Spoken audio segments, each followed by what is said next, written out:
अनमोल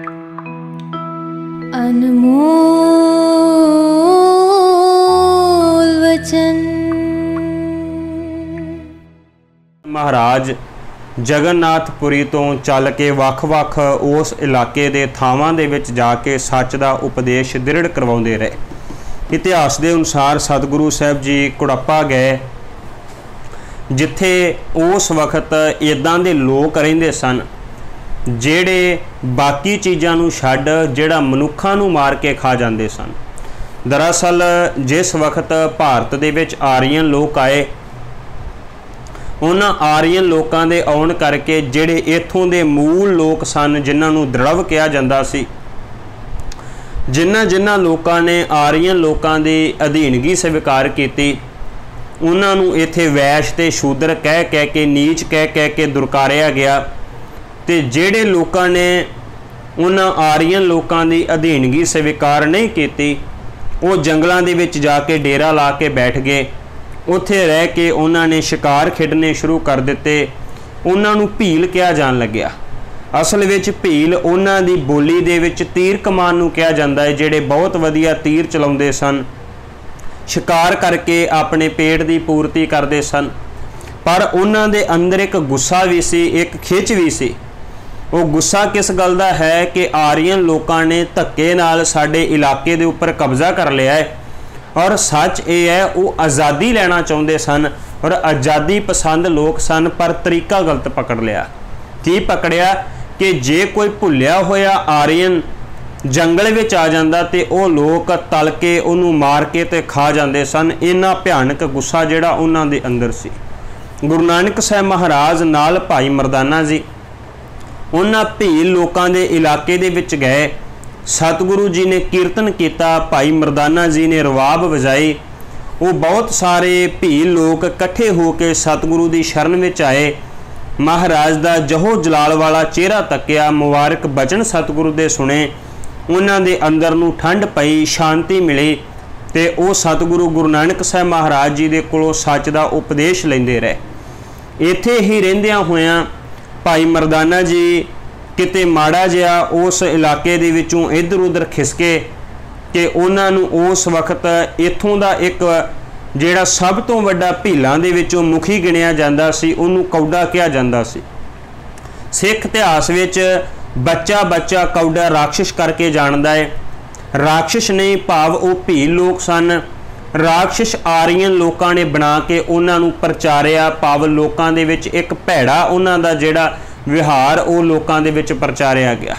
उन्होंने भील लोगों को राक्षस कह कह के भंडिया गया, मारिया गया।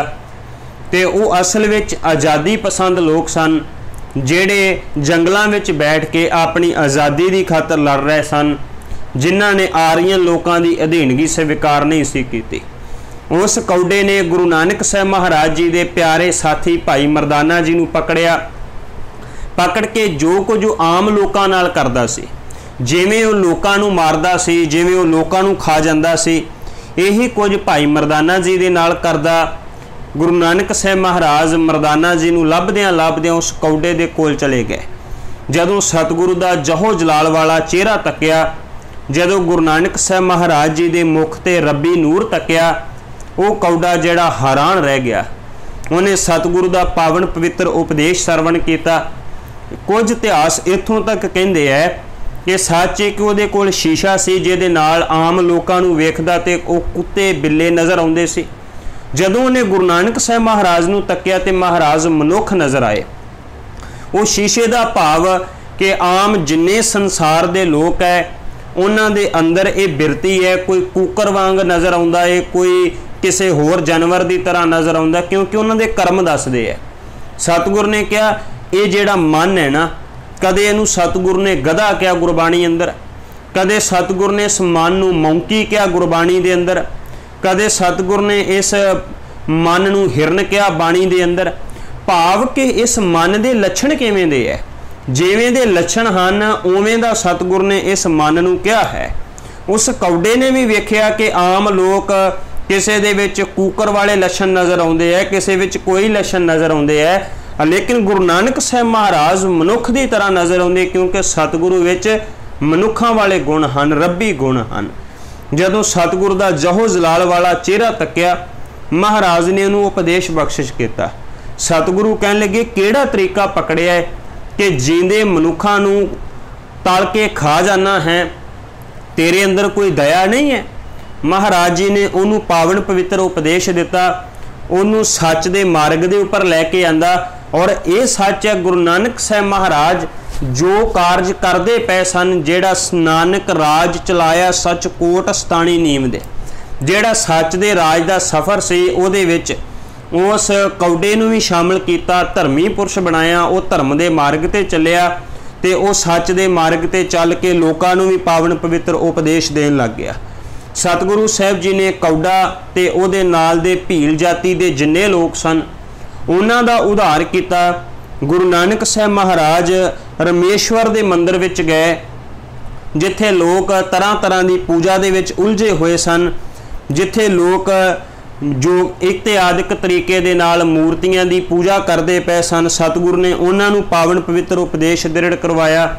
इत्थों ही गुरु नानक साहब महाराज जदों अगे नूं तुरदे हन ते पालीपुर जिथे एक जोगियां दा मठ सी, सतगुरु दी बहुत वार जोगियां दे नाल विचार चर्चा हुई, पर सतगुरु पालीपुर दे विच जदों जोगियां दे मठ विच गए, उन्होंने सतगुरु गुरु नानक साहब महाराज जी दे नाल बार बार सतगुरु दे नाल विचार चर्चा की और बार बार हार चुके सन।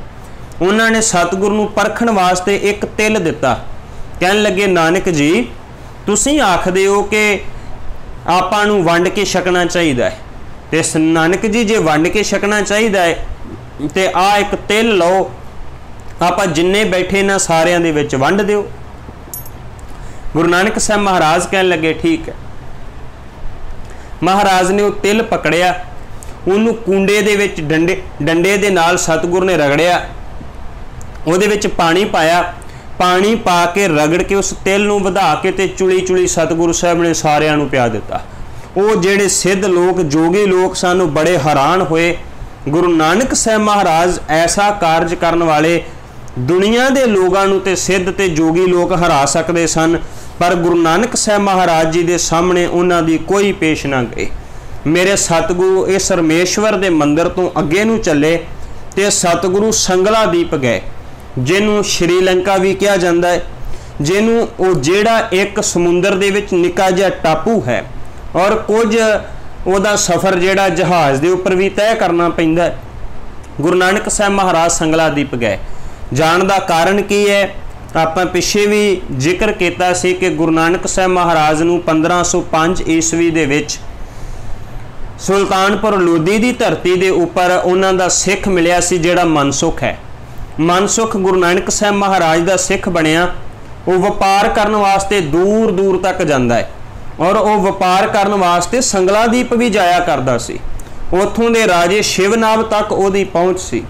जदों राजे शिवनाभ ने भाई मनसुख के जीवन नूं तक्या, जदों उहदी करनी नूं तक्या, जदों उहदी निडरता नूं तक्या ते वो हैरान रह गया। हैरान रह के पुछदा है कि ये दस मनसुख तेरा गुरु कौन है?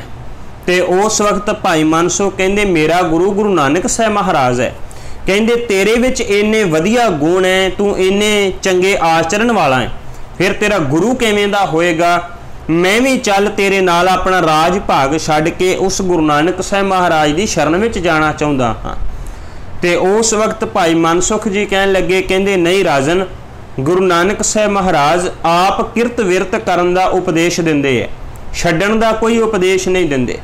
हाँ गुरु नानक साहब महाराज उदासियां दे उपर निकले हुए ने, प्रचार फेरियां दे उपर निकले हुए ने, तू इत्थे बैठ के उन्हां नूं याद कर, चेते कर। गुरु नानक साहब महाराज इत्थे ही तेनू दर्शन देने वास्ते आउणगे।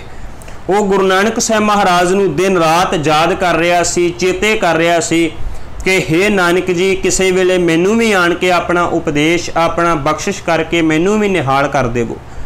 जदों इस गल का पता आले दुआले दे लोकां नूं लगा ते वो लोग जेड़े पखंडी सन, जेड़े लोग भरमां भुलेखियां विच पा के गरीब जनता नूं लुट रहे सन, जदों उन्हां नूं पता लगा तो वो गुरु नानक साहब महाराज बन बन के नानक का रूप धारण करके राजे दे कोल आउण लगे।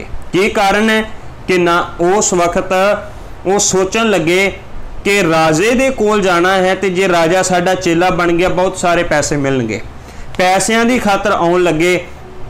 जदों राजे शिवनाभ ने तकिया कि गुरु नानक साहब तो एक हो सकते हैं, ये रोज़ ही 5 7 10 15 20 आउण लगे ने, इन्हां सारियां दे विचों नानक दी पहचान किवें होवे, ਉਹ ਉਹਨਾਂ ਦੀ परख करन वास्ते कदे पैसे भेजदा है, जे कोई पैसों तो बच गया फिर वो सुंदर इस्त्रियां नाच करन वास्ते भेजदा है। जदों इस्त्रियां नाच करन वास्ते जांदियां ते वो लोग ਜਿਹੜੇ काम दे विच ग्रसे हुए पखंडी लोग सन, गुरु नानक साहब का रूप धारण करके आउंदे सन, वो सारे डोल जाया करदे। ते वो ਜਿਹੜੀਆਂ नाच करन आईयां इस्त्रियां उन्हां दे नाल नाच करन लग जाया करदे। वो इस्त्रियां जाके राजे नूं मखौल कर करके दसदियां, अज तेरा फकीर जिहड़ा आया वो इन्ने मिनटां विच डोल गया, कोई जाके दसदियां तेरा फकीर इन्ने समय दे विच डोल गया। इत्यादिक तरीकिਆਂ ਦੇ ਨਾਲ ਉਹ ਸਾਰੇ डोल जाया करते सन। कोई माया करके डोल गया, कोई काम करके इस्त्रियां करके डोल गया, कोई किसी तरीके नाल डोल गया। कोई भी ਜਿਹੜਾ आउण वाला वो साधु भेस दे विच नानक नहीं बन सकिया। इसे तरह के नाल करदियां करदियां जदों राजे शिवनाभ के अंदर प्यार वधदा गया, दिन रात गुरु नानक साहब महाराज नूं चेते करदा गया। आखिर गुरु बाबा राजे शिवनाभ दे कोल गए। महाराज जदों संगलादीप दे विच गए, बाहर ही जाके एक बाग दे विच सतगुरु ने डेरा किया। राजे नूं पता लगा अज फिर बाग दे विच कोई फकीर आया है।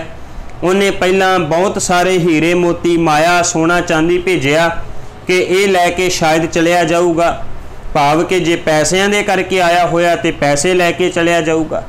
जदों सतगुरु गुरु नानक साहब महाराज ने ਉਹਦੇ भेजे हुए उन्हां पदार्थां दे वल कोई भी ध्यान ना दिता तो उस वक्त गुरु नानक साहब महाराज जी नूं डलाउण वास्ते राजे शिवनाभ ने उस तरह जिवें दूसरियां वास्ते इस्त्रियां नूं भेजदा सी, उन्हें नाच करन वास्ते भड़कीले कपड़े पवा के इस्त्रियां नूं भेजिया। अगे भी इस्त्रियां आण के वो साधु बने हुए लोगों के सामने नाच करदियां सन। अज भी वो इस्त्रियां उस तरह आण के नाच करन लगियां, पर अगे आउण वाले साधु भेष विच लोग जिहड़े सन नाल नच्चण लग पैंदे सन, डोल जांदे सन, काम तो बच नहीं सी सकदे। पर अज खुद अकाल पुरख स्वरूप गुरु नानक साहब महाराज आए सन। मेरे सतगुरु ने आवाज़ दे के आख्या, कहन लगे पुत्रियो आओ मेरे कोल बैठो। पहली बार उन्हां दे कन्नां विच आवाज़ पई, किसी ने पुत्री कह के संबोधन किया सी। अज तक जिन्हें भी वेख्या उन्होंने काम दे अख नाल वेख्या, पहली बार किसी ने पुत्री कह के पुकारिया, उन्हां दे मन नूं टिका मिलिया। आण के गुरु नानक साहब महाराज दे कोल बैठियां। सतगुरु ने कहा, महाराज कहन लगे कि कोई एक बच्ची कोई पुत्री अपने पिता दे सामने इवें भड़कीले कपड़े पा के नाच करती है। उन्हां दे मन अंदर ठंड पै गई, उन्हां नूं समझ आई। तो उस वक्त गुरु नानक साहब महाराज ने पावन पवित्र जिहड़ा उपदेश बख्शिश किया। सतगुरु कहंदे ने गाशो पुत्री राजकुमार। गाशो पुत्री का भाव जाओ तुसी राजकुमारियां हो। सतगुरु ने राजकुमारियां कह के संबोधन किया। गाशो पुत्री राजकुमार नाम भणो सच दोत सवार। नाम दे नाल तुसी अपने मनुखा जीवन नूं जिहड़ा है संभाल करो, ओदी अपने मनुखा जीवन नूं सफल बनाओ। तो सतगुरु ने कहा कि ये जिहड़ा मनुखा जीवन है ये बहुत कीमती है, ये एक अकाल पुरख वाहिगुरु नूं मिलण दा समां है। जदों सतगुरु ने ये उपदेश दिता, उन्हां इस्त्रियां ਜਿਹੜੀਆਂ सतगुरु नूं डलाउण वास्ते आईयां सी, ਜਿਹੜੀਆਂ सतगुरु दे सामने नाच करन वास्ते आईयां सन, उन्हां दे अखां दे विचों नीर वह तुरिया, उन्हां दे अंदर नूं टिका मिलिया, उन्हां नूं नाम दी दात मिली ते ਉਹ वापस गईयां राजे शिवनाभ दे कोल। ਜਿਹੜੀਆਂ अगे हसदियां जांदियां सन ते जाके राजे नूं मखौल करदियां सन, राजन तेरा आउण वाला फकीर इन्ने मिनटां विच डोलिया, इन्ने समय विच उठ के नच्चण लग गया। अज वो जाके रो रो के दसदियां ने कि राजन तू ते जाके दर्शन करेगा, पता नहीं तेनू की मिले, पर असीं उस फकीर दे नानक दे दर्शन करके आईयां हाँ, जिहदे दर्शन करन दे नाल साडी जन्मां जमंतरां दी लगी हुई प्यास बुझ गई है, जिहदे करके साडे मन अंदर अज टिका मिलिया है, जिहदे करके साडा हिरदा जिहड़ा ठंडा ठार हो गया। अज तक असी वकार भोगदियां सी, अज असी प्रण किया कि अज तो बाद कदे वकार भी नहीं भोगणगियां, अपने मनुखा जीवन नूं बल्कि सफल करनगियां, अकाल पुरख वाहिगुरू दी सिफत विच जुड़नगियां। जदों राजे नूं इस गल दा पता लगा, शिवनाभ राजा दौड़िया होया सतगुरु साहब जी की शरण विच आया, बहुत सारिया कीमती भेटावां लैके आया। आण के उन्हें महाराज नूं नमस्कार कीते, सतगुरु नूं कहा, सतगुरु मेरे नाल चल के राज महल दे विच चरण पा के मेरे घर नूं, मेरे राज महल नूं पवित्र करो, कृपा करके मेरे घर दे विचों प्रसादा अन्न ग्रहण करो। सतगुरु गुरु नानक साहब महाराज कहन लगे, कहंदे राजन तेरे घर आ जाइए, तू सानू की दवेंगा? राजा कहन लग्या, कहंदा महाराज राज भाग है मेरा, मेरे कोल इन्ने हाथी घोड़े हीरे मोती जवाहरात सारा कुछ है, तुसीं हुक्म करो, जो तो कुछ तुसीं कहोगे असीं तुहानूं दे देवांगे। महाराज कहन लगे, कहंदे राजन ये राज भाग, ये हीरे मोती, ये जवाहरात ये तो तेरे पिता दे सी, पिता चढ़ाई कर गया, पिता मर गया, वो तैनूं दे गया, ये राज भाग तेरा थोड़ी है, तैनूं ते मिलिया होया। राजा हैरान हो गया, हाँ सचमुच महाराज ये राज भाग ते मैनू मिलिया होया है। कहन लग्या महाराज फिर ये तन तुहानूं दिता, ये तन ते मेरा ही है ना? महाराज कहन लगे तन भी तेरा नहीं, ये तन ते तेरे माता पिता तो मिलिया, माता पिता ने तेनू पैदा किया, तन उस तो मिलिया है, ये हड्डियां चम मास खून इत्यादिक दा सुमेल है, तन भी तेरा नहीं। कहन लग्या महाराज फिर मन मेरा है, मन तुहानूं दिता। सतगुरु कहंदे मन भी तेरे वस विच नहीं है, ये मन भी दिन रात उड़दा फिरदा है, कदे किसे पासे उडारी मारदा है, कदे किसे पासे उडारी मारदा है। हैरान होके कहन लग्या, कहंदा सतगुरु बुझारत ना पाओ, हुक्म करके दसो फिर मेरा है कि? असल विच यही गल है कि जदों मनुख नूं समझ आ जावे कि मेरा है कि, ते यही गुरमत दी असल नूं समझ आउंदी है। जिन्ना चिर मनुख नूं इस गल दी समझ नहीं आउंदी कि मेरा है कि, उन्ना चिर मैं करदा रहिंदा है। महाराज कहन लगे, कहंदे हाँ राजन यही गल है कि मेरा की है। महाराज कहंदे तू मैनू देना चाहुंदा है, ते जो कुछ कह रहा आ मेरा आ मैं जिहड़ी है ये तू मैनू दे दे, भाव हौमे मैनू दे दे, हंकार मैनू दे दे। ते सचमुच सतगुर दी बाणी ने कहा कि महाराज कहंदे जिन्ना चिर मनुख कहंदा मेरा मेरा, उन्ना चिर कोई भी कार्य दा सफल नहीं हुंदा। जब लग मेरी मेरी करै, तब लग काज एक नहीं सरै।